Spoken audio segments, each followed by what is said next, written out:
And welcome back to Intro to Web Design with Bootstrap. We're in part 3B.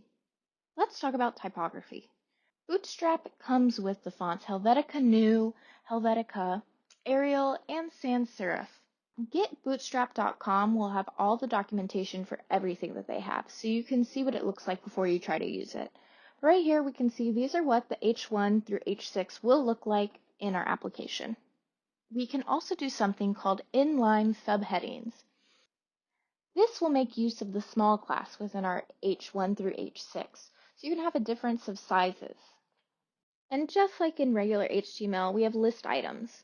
Those will come as an unordered list, which just bullet points, ordered list, which will come 1, 2, 3, 4, and definition list.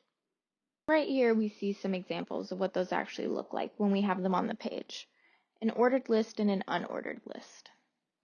And that is it for part 3. Come back next time and we'll talk about tables.